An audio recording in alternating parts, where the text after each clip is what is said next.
September 14, 2008.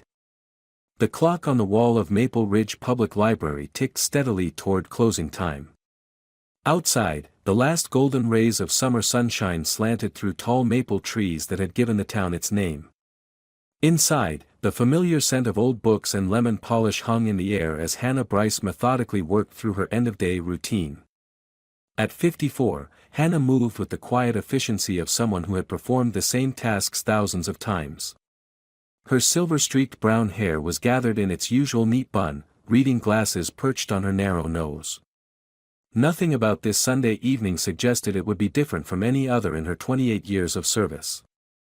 15 minutes until closing, she called softly through the stacks, her voice carrying just far enough to alert the few remaining patrons. The library's old radiators clicked and hissed as they cooled, a sound as familiar to Hannah as her own heartbeat. From her desk, she could see 3 people still lingering. Mrs. Peterson browsing the mystery section, always looking for something new to read during her husband's dialysis treatments. A college student Hannah didn't recognize, frantically copying notes from a reference book. And the third, a figure in the local history corner, baseball cap pulled low, consulting the archives computer. Hannah frowned slightly. Something about that patron seemed familiar, yet she couldn't place them. The way they hunched over the keyboard, furtive glances cast around the room every few minutes. The library was public space, of course, but Hannah had developed an instinct over the years. Something wasn't right. She glanced at her watch, 8:07 p.m. Technically past closing, but she never rushed anyone. Hannah reached for the desk phone to make the final announcement when her computer chimed. A new email. The subject line made her breath catch, Inconsistencies in Municipal Records, 1990 to 2005. For weeks, Hannah had been corresponding with a journalist from the Chicago Tribune about her findings. After years of meticulous research, she finally had enough evidence. The journalist's response was enthusiastic. This could be the biggest story to hit Dayton in decades. Hannah clicked open the email, scanning its contents with growing excitement. Can meet tomorrow. Bringing photographer. Don't share with anyone yet. A small smile crossed her face. After years of quiet investigation, justice might finally come. She glanced toward the local history corner again.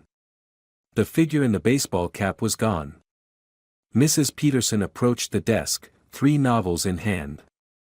Sorry to keep you, Hannah. Frank's treatments are running longer this week. Not a problem, Martha. Hannah stamped the due dates with practiced precision. How is he doing? Good days and bad.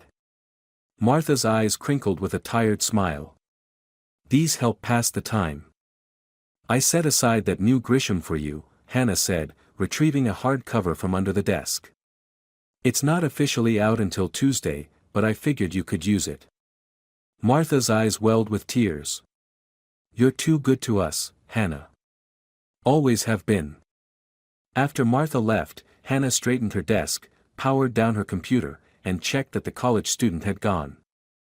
The library was silent now, save for the gentle hum of fluorescent lights and the ticking clock. She walked through the stacks, turning off reading lamps, making sure no one was left behind.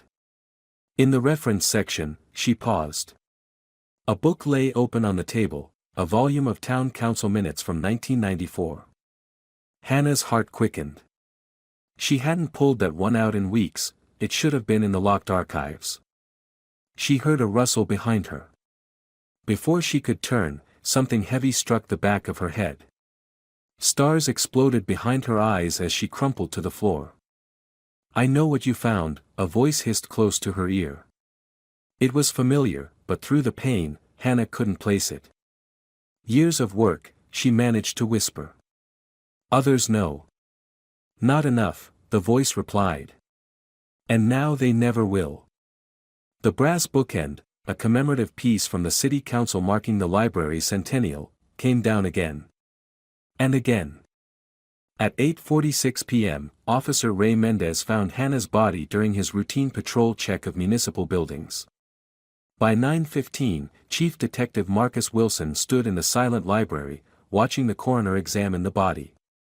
"Jesus," Wilson muttered, running a hand over his close-cropped gray hair. "Who kills a librarian?" "Someone she knew, looks like," said Mendez. No forced entry, no sign of struggle until the reference section. The young patrol officer looked pale. "I used to come here after school.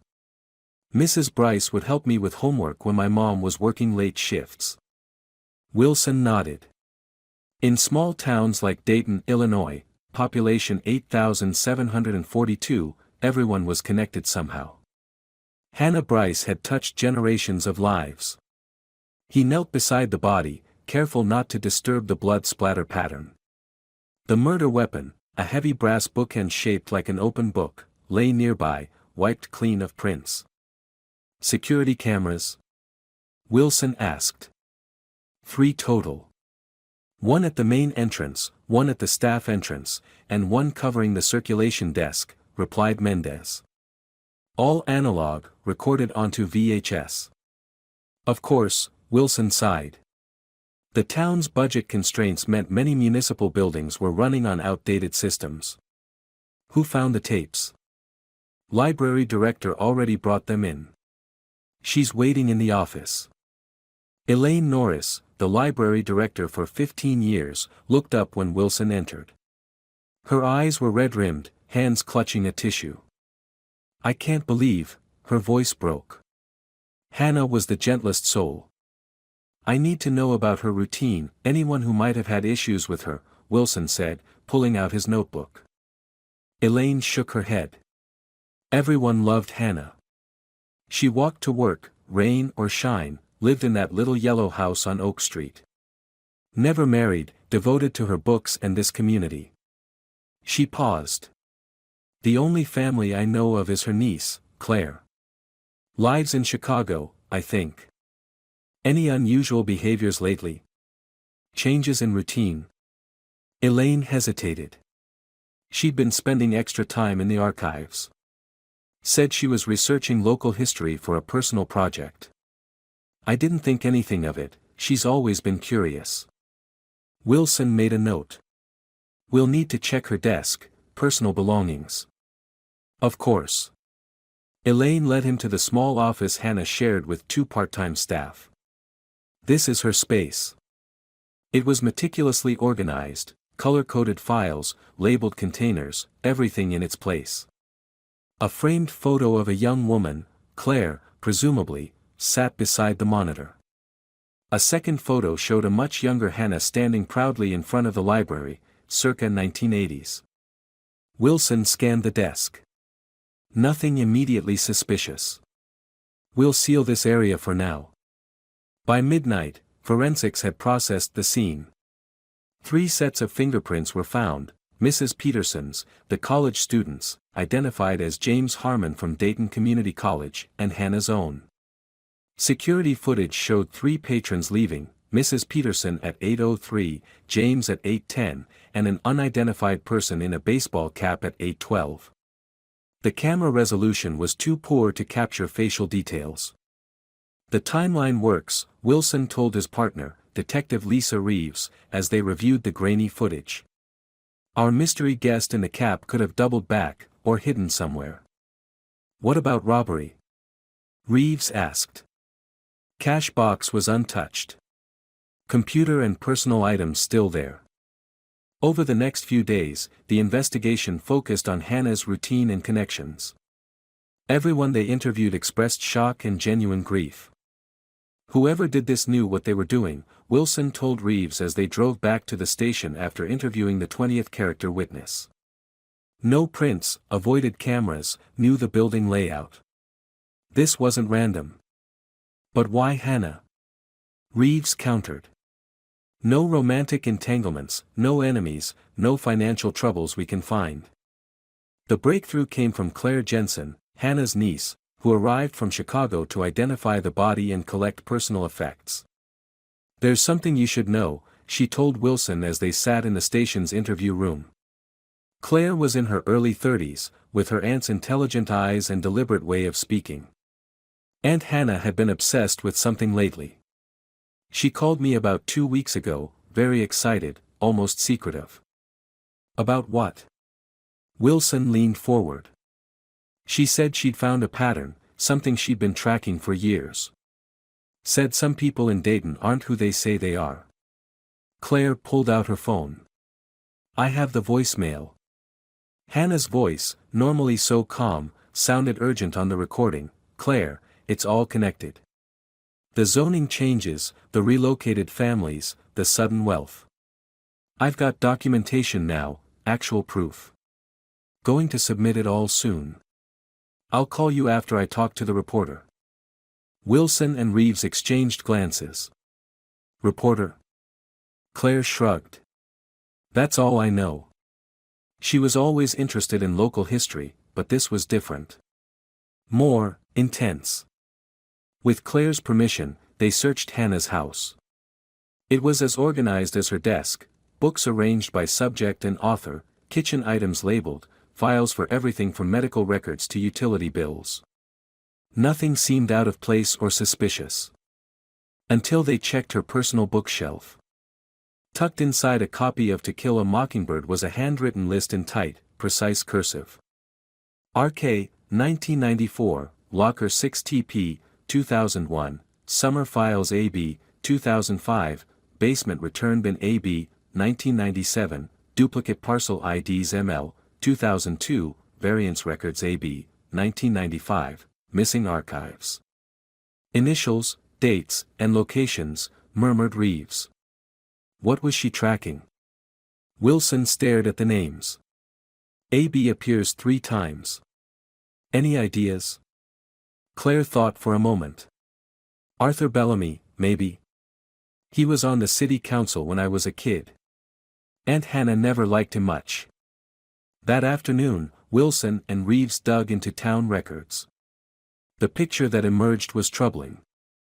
In the mid-1990s, Dayton underwent significant redevelopment. An entire neighborhood, mostly low-income residents, was relocated through eminent domain to make way for commercial properties. Look at this, Reeves said, pointing to a map. The boundaries of the project expanded 3 times. Each expansion required council approval and benefited different developers. And who was city assessor then? Wilson asked. Arthur Bellamy. Reeves pulled up more records. Who later started his own development company and now owns half the commercial real estate in town. RK would be Richard Kittner, council president back then, Wilson added. And TP. Thomas Profit, planning commissioner, Reeves finished. All connected to the redevelopment project. They returned to the library, focusing on the locations in Hannah's list. Locker 6 was in the staff area, unused since a renovation in 2000. The summer files referred to seasonal programs stored in the attic. The basement return bin was an old book drop that had been replaced. In Locker 6, they found nothing. The summer files yielded only program flyers. But in a forgotten corner of the basement, behind the old return bin, Wilson discovered a sealed envelope taped to the wall. Inside was a single sheet of paper, a photocopy of a bank statement showing a $50,000 transfer from Bellamy Investments to Richard Kittner's personal account in 1994, just before the crucial vote on the first expansion. She was building a corruption case, Wilson realized. Bit by bit, year after year. When they returned to Hannah's desk for another search, something caught Reeves' attention, a slight unevenness in the bottom drawer. She pressed along the edges until something clicked. A hidden compartment slid open, revealing a USB drive labeled, "In case they stop me."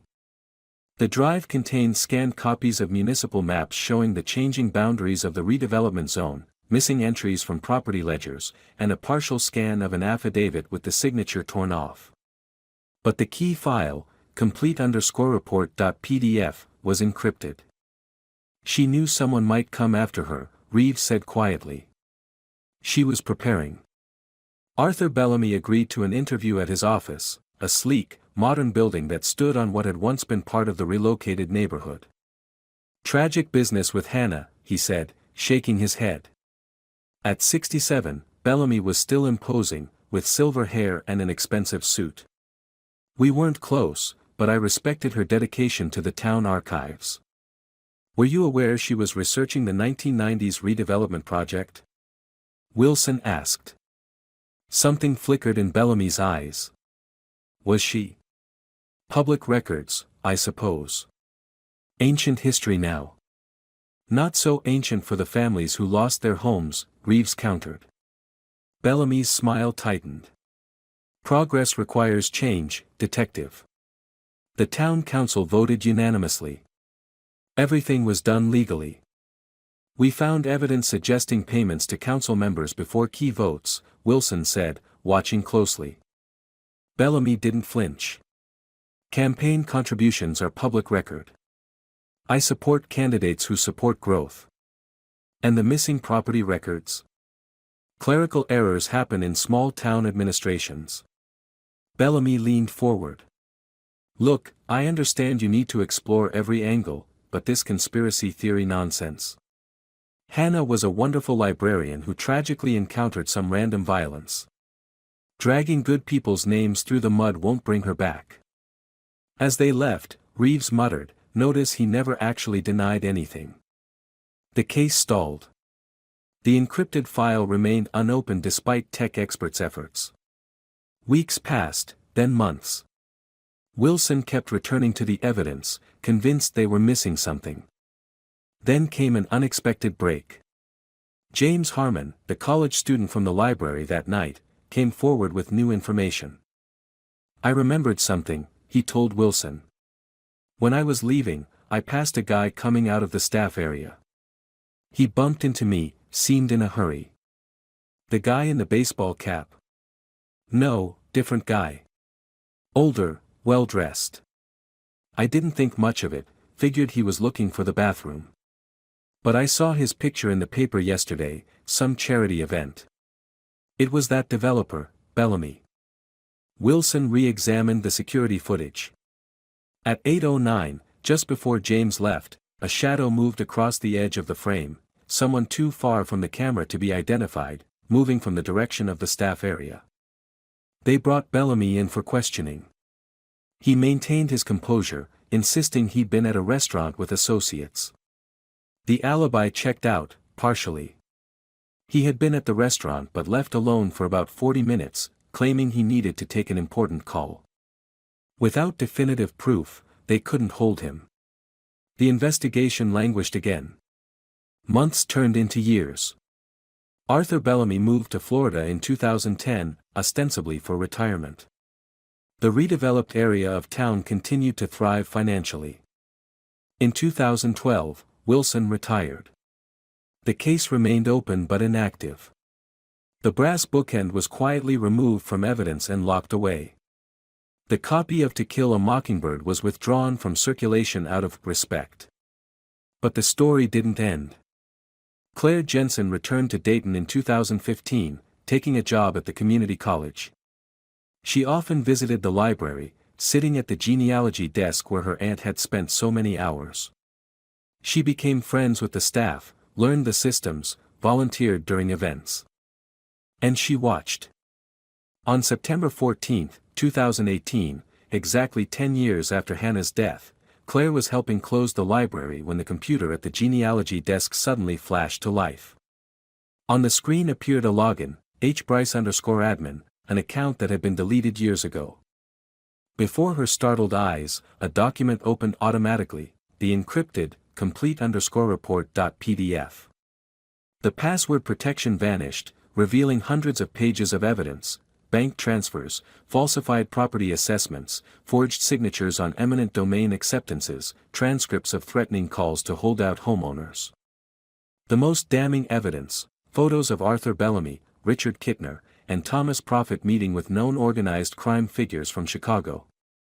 The displacement of an entire neighborhood hadn't just been about legal corruption, it had involved criminal intimidation, money laundering, and worse. Claire immediately called Marcus Wilson, now running a small security consultant business. Together, they contacted the state attorney's office and the Chicago Tribune journalist Hannah had been planning to meet. The investigation reopened with federal involvement.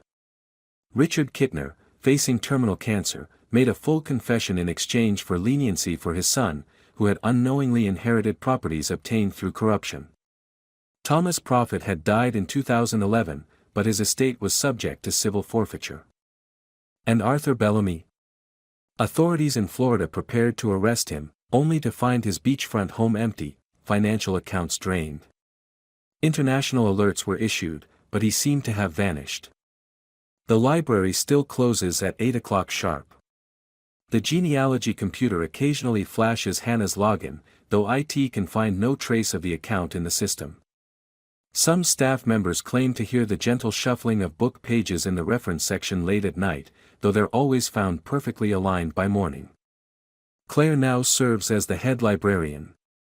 She keeps her aunt's copy of To Kill a Mockingbird in her office, the list still tucked inside. Justice was served for most of those on the list, but not all. Some say if you visit the local history section and whisper, "Who are they really?" the computer will briefly show you Arthur Bellamy's current location. Others insist it's just an urban legend. But in a small drawer of Claire's desk sits a postcard received on the anniversary of the reopened investigation. No return address, postmarked from Argentina. The message, in unfamiliar handwriting: "Some secrets should stay buried. I haven't forgotten. Neither should you." Every year on September 14th, Claire places fresh flowers beneath Hannah's portrait in the library foyer. She checks the encrypted file, which somehow returns to password-protected status each year. And she waits for the next name on her aunt's list to surface. Because in quiet Dayton, Illinois, where maple trees line the streets and everyone knows your name, some mysteries refuse to be shelved and forgotten. Some truths demand to be found, no matter how long it takes. And sometimes, justice comes from beyond the grave, one digital clue at a time.